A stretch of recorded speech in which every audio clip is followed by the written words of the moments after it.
Question which is adopted from TYcom November 2019। TYcom November 2019 मतलब पिछले साल के पेपर का जो 20 मार्क के लिए क्वेश्चन पूछा था। From the following particulars, prepare a cost sheet showing the total cost and cost per unit for the period ended 31st March 2019। तो डायरेक्ट वेजेस, तो ये तो सेपरेट डायरेक्ट वेजेस में ही जाएगा। डायरेक्ट वेजेस किस में जाएगा? डायरेक्ट वेजेस में। हम लोग साइमल्टेनियसली उसका पोस्टिंग में देखेंगे। So direct wages will be posted to direct wages. ये रहा डायरेक्ट वेजेस 4,40,000, डायरेक्ट वेजेस 4,40,000। फिर दूसरा है परचेस ऑफ रॉ मटेरियल। तो परचेस ऑफ रॉ मटेरियल किधर लिखेंगे? Direct material. Purchase of raw material किधर लिखेंगे? डायरेक्ट मटेरियल में 9,60,000। तो ये रहा purchase of raw material. Direct material का format opening stock add purchase less closing stock. तो purchase of raw materials 9,60,000। Purchase of raw materials 9,60,000। Next है factory rent. Factory rent 1,40,000 दिया है, लिख कर ही दिया। ये रेंट किसका है? फैक्ट्री का, मतलब फैक्ट्री का खर्चा है। तो कहां पर जाएगा? Factory overheads. कहां पर जाएगा? Factory overheads 1,40,000। ये रहा factory rent under the heading factory overheads. Factory rent 1,40,000। Factory rent 1,40,000। Cost of catalogue. Cost of catalogue ये हमने डे बिफोर यस्टरडे लेक्चर में डिस्कस किया था। कैटलॉग किसका बनता है? प्राइस लिस्ट का, मेन्यू कार्ड का, प्राइस लिस्ट का। तो ये सेलिंग एंड डिस्ट्रीब्यूशन का खर्चा है। सेल्स मार्केटिंग का खर्चा है, तो selling and distribution overheads 68,400। 68,400 cost of catalogue किसमें जाएगा? Selling and distribution overheads. तो selling and distribution overheads cost of catalog, cost of catalog 68,400 under the heading selling and distribution overheads. Cost of catalog 68,400. next है sundry expenses। sundry expenses तो ये office expense, general expense, sundry expense, miscellaneous expense, ये office के खर्चे में जाएगा 74,000। अपने 11-12 में फाइनल अकाउंट किया था, ये अलग अलग नाम से लिखा जाता है। Sundry expense, office expense, general expense, miscellaneous expense. तो ये ऑफिस का खर्चा, छोटा मोटा खर्चा 74,000। Office and administration overheads, office and administration overheads में sundry expenses 74,000। Office and administration overhead sundry expenses 74,000। Next है depreciation on plant and machinery. Depreciation on plant and machinery, नाम ही सजेस्ट कर रहा है प्लांट एंड मशीनरी का depreciation. Plant and machinery use कहां पर होता है? फैक्ट्री में। तो ये कहां पर जाएगा? Factory overheads. ये कहां पर जाएगा? Factory overheads 76,000। तो फैक्ट्री ओवरहेड्स में depreciation on plant and machinery, factory overheads में depreciation on plant and machinery 76,000। Next है opening stock of raw material. Opening stock of raw materials कहां पर लिखेंगे? डायरेक्ट मटेरियल में 1 लाख। तो direct material consume, opening stock of raw materials 1 lakh. Opening stock of raw material 1 lakh. Next है repairs to office furniture. लिख कर दिया कि ऑफिस का फर्नीचर, उसका रिपेयर्स, मतलब ये ऑफिस का खर्चा है। Office and administration overheads 50,000। Office and administration overheads 50,000। repairs to office furniture 50,000। repairs to office furniture 50,000। next balance is carriage outward। जो गुड्स बेचा है उसका transportation charges. So transportation charges for sales, ये किसका खर्चा हुआ? Selling and distribution. Carriage inward होता तो परचेस ऑफ रॉ मटेरियल में ऐड करते हैं, ये कैरेज आउटवर्ड है। कैरेज का मतलब ट्रांसपोर्टेशन चार्जेस, आउटवर्ड मतलब सेल्स से related. That is selling and distribution overheads 1,02,600। तो सेलिंग एंड डिस्ट्रीब्यूशन ओवरहेड्स में carriage outward 1,02,600। 1,02,600। Next is interest on loan. Interest on loan ये फाइनेंशियल एक्सपेंस हुआ, तो हमारे कॉस्ट शीट में फाइनेंशियल एक्सपेंसेस आता ही नहीं है, तो इसके लिए नोट लिखोगे फाइनेंशियल एक्सपेंस करके। as it is a financial expense it will not be recorded in the cost sheet। तो ये cost sheet के बाद लिखना होगा हमको notes में, cost sheet आंसर के बाद notes में the following balances are not recorded in the above cost sheet। Balance कौन सा नहीं लिखा है? Interest on loan. क्यों नहीं लिखा है? ये कौन सा खर्चा है? फाइनेंशियल एक्सपेंस है, इसलिए वो नहीं लिखा है।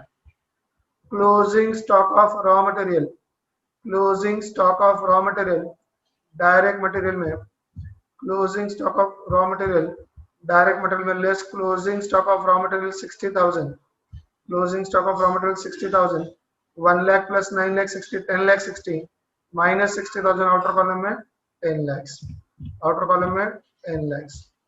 फ्री सैंपल्स, फ्री में गुड्स बांटा है, ये किसके लिए होता है? एडवर्टाइजमेंट के लिए। एडवर्टाइजमेंट किस में आएगा? Selling and distribution 55,100। तो सेलिंग एंड डिस्ट्रीब्यूशन में free samples, selling and distribution में free samples 55,100। Free samples goods free में बांटा है एडवर्टाइज के लिए, तो सेलिंग एंड डिस्ट्रीब्यूशन 55,100। नेक्स्ट अगला वाला बैलेंस है ऑडिट फीस। ऑडिट किस चीज का होता है? बुक्स ऑफ अकाउंट्स का। तो ये हमारा ऑफिस का खर्चा है, ऑफिस एंड एडमिनिस्ट्रेशन 46,000। तो ऑफिस एंड एडमिनिस्ट्रेशन में audit fees 46,000, audit fees 46,000। Demonstration expenses हमने इससे पहले वाले लेक्चर में डिस्कस किया था, वो ट्रेड फेयर एक्सपेंसेस है ना, ब्रांड एम्बेसडर एक्सपेंस। तो वैसे ये डेमोन्स्ट्रेशन एक्सपेंस, गुड्स को डेमोन्स्ट्रेट करना है, एग्जीबिशन में रखना है, तो ये किसके लिए खर्चा हुआ? मार्केटिंग के लिए, that is selling and distribution. Demonstration expenses, demo piece होता है, आप जो मोबाइल खरीदने के लिए जाते हो तो कहीं नया मोबाइल मार्केट में आता है तो उनके दुकान में वो डेमो पीस रखा होता है, तो आपने देखा होगा ये डेमो पीस। ये कंसेप्ट आपको पता होगा, जब आप कोई लैपटॉप कंप्यूटर मोबाइल खरीदने के लिए जाते हैं तो उनके पास शोरूम में डेमो पीस होते हैं। तो demonstration expenses this is related with your marketing. Selling and distribution overheads 53,200। यहाँ पर selling and distribution demonstration expenses 53,200। फिर उसके बाद है furniture lost by fire.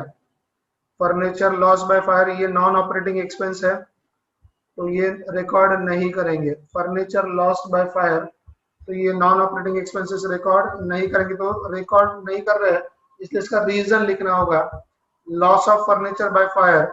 Loss of furniture by fire क्यों नहीं लिखेंगे? Non operating loss, this is a non operating loss.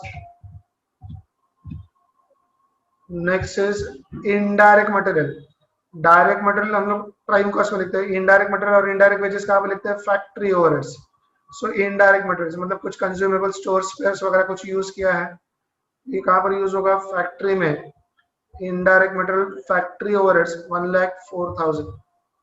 Indirect material 1,04,000 factory overheads. Indirect material factory overheads 1,04,000। फिर उसके बाद है ऑफिस सैलरी। ऑफिस सैलरी जैसे नाम ही बता रहा है, ये किसका खर्चा है? ऑफिस का खर्चा है। ये किसका खर्चा है? ऑफिस का खर्चा है। ये कहाँ पर जाएगा? Office and administration overheads. ये कहाँ पर जाएगा? Office and administration overheads. तो office and administration overheads, office salary 1,10,000। Office salary 1,10,000। Store keeper salary, store keeper जहाँ पर रॉ मटेरियल हैंडल होता है तो वो स्टोर कीपर, गोडाउन कीपर का सैलरी जहाँ पर मटेरियल हैंडल होता है तो स्टोर कीपर सैलरी। कौन सा खर्चा होगा? ये फैक्ट्री का खर्चा है, फैक्ट्री ओवरहेड्स। किसका खर्चा होगा? फैक्ट्री का खर्चा है, फैक्ट्री ओवरहेड्स। तो store keeper salary factory overheads में 36,000। Store keeper salary factory overheads में 36,000। फिर उसके बाद है डेप्रिसिएशन ऑन ऑफिस इक्विपमेंट। लिखा है कि ऑफिस का इक्विपमेंट है उसका डेप्रिसिएशन, ऑफिस का इक्विपमेंट है उसका डेप्रिसिएशन। ये खर्चा कहाँ पर जाएगा? Office and administration overheads 40,000। Office and administration overheads depreciation on office equipment 40,000। Depreciation on office equipment 40,000। Commission on sales, goods बेचा है उसका कमीशन दिया, मतलब ये सेलिंग का खर्चा है। तो सेलिंग एंड डिस्ट्रीब्यूशन ओवरहेड्स ये कहाँ पर जाएगा, सेलिंग एंड डिस्ट्रीब्यूशन ओवरहेड्स 62,700। तो selling and distribution overheads, commission on sales 62,700, commission on sales 62,700।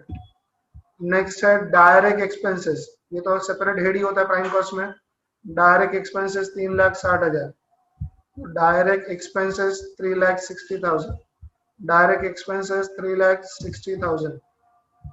Material handling charges, तो मटेरियल कहाँ पर हैंडल होगा, फैक्ट्री में, तो मटेरियल हैंडलिंग चार्जेस ये भी कौन सा ओवरहेड्स होगा, factory overheads 44,000। Material handling charges factory overheads, material handling charges factory overheads 44,000। And machinery purchase, machinery purchase ये कैपिटल एक्सपेंडिचर है जो कॉस्ट शीट में रिकॉर्ड नहीं होता है, you have to record only revenue expenditure. जैसे डेप्रिसिएशन रिकॉर्ड करेंगे machinery का, इंश्योरेंस रिकॉर्ड करेंगे, रिपेयर्स एंड मेंटेनेंस रिकॉर्ड करेंगे, लेकिन मशीनरी परचेस किया ये कैपिटल एक्सपेंडिचर है, that is not recorded in the cost sheet. तो क्यों रिकॉर्ड नहीं कर रहे machinery purchase, this is purchase of an asset which is a capital expenditure, which is a capital expenditure. Now we'll move to the adjustments. First, other information, closing stock of finished goods was 2,000 units to be valued at cost of production. Question में लिखा है closing stock of finish goods कितना units है, 2,000 units, ये quantity है, this is quantity. इसको कैसे valued करना है, एट कॉस्ट ऑफ प्रोडक्शन। तो ये एडजस्टमेंट नहीं हुआ, ये सिर्फ क्या हुआ, इंफॉर्मेशन हुआ, information only for calculation of value of closing stock. कैसे कैलकुलेट करेंगे वैल्यू ऑफ क्लोजिंग स्टॉक, तो value of closing stock is equal to 2,000 units, ये क्वांटिटी लिखेंगे, उसको मल्टीप्लाई करेंगे, किससे मल्टीप्लाई करेंगे, cost of production per unit से। वैल्यू ऑफ क्लोजिंग स्टॉक ये कैसे फाइंड आउट करेंगे, तो क्वांटिटी होगा 2,000 यूनिट्स, उसको मल्टीप्लाई करेंगे cost of production per unit से। अगर ऐसा लिखा होगा unit to be valued at work cost, तो इधर मल्टीप्लाई करेंगे वर्क कॉस्ट पर यूनिट से।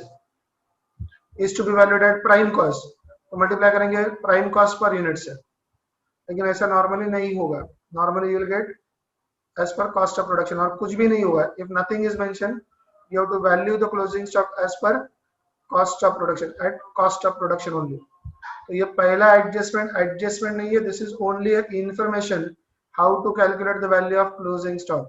तो कैसे कैलकुलेट करोगे, value of closing stock of finished goods is equal to 2,000 units, that is quantity multiplied by cost of production per unit। अगर now we'll move to the second adjustment, लिखा है units sold during the year 18,000, unit sold कितना units बेचा ऐसा लिखा है 18,000। तो ये भी इंफॉर्मेशन ही हुआ, लेकिन इस इंफॉर्मेशन में से हम लोग क्या कैलकुलेट करेंगे, यूनिट्स प्रोड्यूस, कितना यूनिट्स प्रोड्यूस हुआ ये कैलकुलेट करेंगे। अभी फॉर्मूला तो यूज करके देखेंगे, लेकिन आप लॉजिकली भी लगाते हो, लॉजिक अप्लाई करते हो कि ऐसा लॉजिक कि 18,000 यूनिट्स बेचने के बाद भी 2,000 बाकी बचा है, 18,000 यूनिट्स बेचने के बाद भी 2,000 बाकी बचा, मतलब 20,000 का प्रोडक्शन हुआ। 18,000 का यूनिट्स बेचने के बाद, 18,000 यूनिट्स बेचने के बाद भी 2,000 यूनिट्स बाकी है, मतलब 20,000 यूनिट्स का प्रोडक्शन हुआ होगा। आपके थाली में समझो, गणपति बापा का प्रसाद है, उसके थाली में समझो 3 मोदक बाकी बचा है 7 मोदक खाने के बाद, तो इसका मतलब टोटल 10 मोदक था ना। समझो वहां पर लड्डू है, थाली में आपके 3 लड्डू बचे हैं 7 लड्डू खाने के बाद, तो इसका मतलब थाली में टोटल 10 लड्डू थे। तो ये ऐसे ही हुआ है, 18,000 यूनिट्स बेचा है और 18,000 यूनिट्स बेचने के बाद भी 2,000 बचा है, 18,000 यूनिट्स बेचने के बाद भी 2,000 यूनिट्स बचा, मतलब 20,000 टोटल प्रोडक्शन हुआ था। तो अगर लॉजिक समझो आप एग्जाम में अप्लाई नहीं कर पाते हो तो भी आपके पास कोई प्रॉब्लम, फॉर्मूला है units sold is equal to opening stock of finished goods add units produce minus closing stock of finished goods. Units sold is equal to opening stock of finished goods add units produce less closing stock of finished goods. तो units sold दिया है 18,000, पूरे question में opening stock कहीं पर भी नहीं है, 0। यूनिट्स प्रोड्यूस वो हमको कैलकुलेट करना है, and closing stock of finished goods वो 2,000 है। तो ये माइनस 2,000 यहाँ पर जाएगा, ये माइनस 2,000 यहाँ पर जाएगा तो प्लस होगा, So units produced is equal to 18,000 plus 2,000, that is 20,000. 18,000 plus 2,000, that तीसरा एडजस्टमेंट है, तीसरा और आखिरी एडजस्टमेंट है। देखो ये 20 मार्क्स के लिए क्वेश्चन पूछा है। Profit desired is 20% on sales. 20% on sales मतलब सेल्स 100 रुपया होगा तो प्रॉफिट 20 रुपया होगा। सेल्स 100 रुपया होगा तो प्रॉफिट 20 रुपया होना चाहिए। Profit desired is 20% on sales. याद रखो कॉस्ट का 20% नहीं है, सेल्स का 20% है। मतलब सेल्स 100 रुपीज होगा तो प्रॉफिट 20 रुपया होगा। 20% को लिखते कैसे हो, 20 अपॉन 100, तो प्रॉफिट अपॉन सेल्स। तो सेल्स 100 रुपए का होगा तो उसका 20 रुपया प्रॉफिट होना चाहिए। फिर से एक बार, सेल्स 100 रुपया होगा तो 20 रुपया प्रॉफिट होना चाहिए। सेल्स 100 रुपया हुआ तो प्रॉफिट 20 रुपया होना चाहिए। This is the information for calculation of sales. This is the information for calculation of sales. ये यूज कैसे होगा वो बता रहा हूँ। How this information will be use in the solution. तो जब आप पूरा क्वेश्चन सॉल्व करोगे तो आपको यहाँ पर कॉस्ट ऑफ सेल्स आएगा, ये कॉस्ट आएगा। क्वेश्चन में लिखा है कि 100 रुपया सेल्स है तो 20 रुपया प्रॉफिट होना चाहिए, मतलब 80 रुपए का कॉस्ट होना चाहिए, तभी तो ये टैली होगा, है ना। Cost add profit sales. Question में लिखा है 20% प्रॉफिट ऑन सेल्स, मतलब सेल्स 100 रुपया होगा तो प्रॉफिट 20, तो ये 20% आएगा 20 अपॉन 100। 20% मतलब 20 अपॉन 100, तो सेल्स 100 होगा तो प्रॉफिट 20 होगा, इसका मतलब कॉस्ट 80 होगा। जब आप आंसर सॉल्व करोगे तो आपका आंसर यहाँ तक आएगा, ये 26,10,000 तक, ये ऊपर से आएगा टैली होकर, तो आपको ये अमाउंट मिलेगा। तो इस अमाउंट को मल्टीप्लाई करना होगा आपको 100 से। 26,10,000 को मल्टीप्लाई करना होगा 100 से और फिर डिवाइड करोगे 80 से, तो आपको ये वाला अमाउंट मिल जाएगा। 26,10,000 को आपको मल्टीप्लाई करना होगा 100 से और डिवाइड करना होगा 80 से, तो आपको ये वाला अमाउंट मिल जाएगा 32,62,500। फिर इसमें से ये माइनस करोगे तो ये अमाउंट आएगा, और ये अमाउंट, ये प्रॉफिट का अमाउंट आपके सेल्स का बराबर 20% होगा। ये प्रॉफिट का अमाउंट आपके सेल्स का बराबर कितना होगा, 20% होगा। ये सारा हमारा पोस्टिंग हो चुका है। देखो क्या क्या हुआ, opening stock of raw material, add purchase of raw material, total हो गया 10,60,000, उसमें से 60,000 माइनस हो गया 10 लाख आ गया। डायरेक्ट वेजेस का 4,40,000, डायरेक्ट एक्सपेंसेस का 3,60,000, मिलाकर प्राइम कॉस्ट हो गया 18 लाख। प्राइम कॉस्ट हो गया 18 लाख। फिर फैक्ट्री ओवरहेड्स का टोटल 4 लाख, तो वो 18 लाख में ये 4 लाख ऐड हो गया, तो हो गया आपका 22 lakh factory cost. 22 lakh factory cost, उसमें फैक्ट्री ओवरहेड्स ये ऐड करेंगे 3,20,000। सो 22 लाख में 3,20,000 ऐड करते हैं तो बन गया 25,20,000। अभी कॉस्ट ऑफ प्रोडक्शन में आकर हमको रुकना है। कॉस्ट ऑफ प्रोडक्शन में आकर रुकना है, क्यों? क्योंकि डायरेक्ट मटेरियल से लेके कॉस्ट ऑफ प्रोडक्शन तक, डायरेक्ट मटेरियल से लेके कॉस्ट ऑफ प्रोडक्शन तक पर यूनिट कैलकुलेट करने के लिए किससे डिवाइड करना है, यूनिट्स प्रोड्यूस से। किससे डिवाइड करना है, यूनिट्स प्रोड्यूस से। डायरेक्ट मटेरियल से लेके कॉस्ट ऑफ प्रोडक्शन तक पर यूनिट का rupees per unit rate calculate करने के लिए हमको किससे डिवाइड करना है, यूनिट्स प्रोड्यूस से। तो मैं यहाँ पर, तो इसका मतलब हुआ कि पूरे इस पीरियड में जो भी है साल वगैरह, उसमें हमने कितने यूनिट्स प्रोड्यूस किए, तो हमारे ऑर्गेनाइजेशन ने 20,000 यूनिट्स का प्रोडक्शन किया। 20,000 यूनिट्स का प्रोडक्शन किया, जिसका टोटल खर्चा हो गया 25,20,000, जिसका टोटल खर्चा हुआ 25,20,000, और हमारा एक यूनिट बना 126 में। हमारा एक यूनिट बना 126 में। हमारे ऑर्गेनाइजेशन ने ये पूरे साल में या फिर ये पूरे पीरियड में 20,000 यूनिट्स का प्रोडक्शन किया, जिसका टोटल खर्चा हुआ 25,20,000, मतलब हमारा एक यूनिट बना 126 में। एक यूनिट बना 126 में। ऐसे कितने यूनिट्स बाकी बचे हैं, 2,000। ऐसे कितने यूनिट्स बाकी बचे हैं, 2,000। उसको मल्टीप्लाई किससे करेंगे, cost of production per unit से। सो 2,000 मल्टीप्लाइड बाय 126, 2,000 मल्टीप्लाइड बाय 126 हमने एडजस्टमेंट में देखा था। वैल्यू ऑफ क्लोजिंग स्टॉक कैसे करेंगे, 2,000 units multiplied by cost of production per unit. 2,000 units multiplied by cost of production per unit. तो cost of production per unit कितना है, 126। एक यूनिट कितने में बना है, 126 में। तो 2000 यूनिट्स मल्टीप्लाइड बाय 126 का रेट, तो 126 का एक यूनिट है तो 2000 यूनिट्स का वैल्यू कितना हुआ? 2,52,000, 2,52,000। तो इस कॉस्ट ऑफ प्रोडक्शन में से क्लोजिंग स्टॉक क्या करेंगे? माइनस करेंगे। तो क्या आंसर आएगा? Cost of goods sold. क्या आंसर आएगा? Cost of goods sold. Cost of goods sold में हमको क्या ऐड करना है? Selling and distribution. ये सेलिंग एंड डिस्ट्रीब्यूशन ऐड करेंगे 3,42,000, तो आपका आंसर आएगा 26,10,000। फिर उसके बाद का आंसर कैसे आया ये मैंने पहले एक्सप्लेन किया। 26,10,000 के बाद का आंसर कैसे आया ये मैंने पहले एक्सप्लेन किया।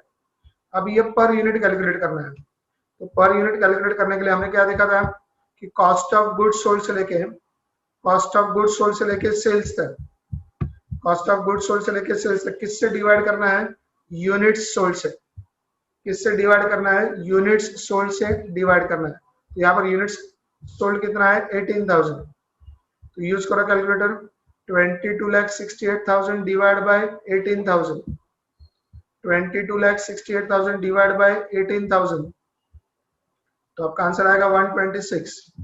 अभी सिर्फ आपको अमाउंट प्रेस करना है और is equal to 3,42,000 is equal to 19, 26,10,000 is equal to 145, 6,52,500 is equal to 36.25 and 32,62,500 is equal to 181.25। ये था आपका finally sales 32,62,500 and selling price is 181.25।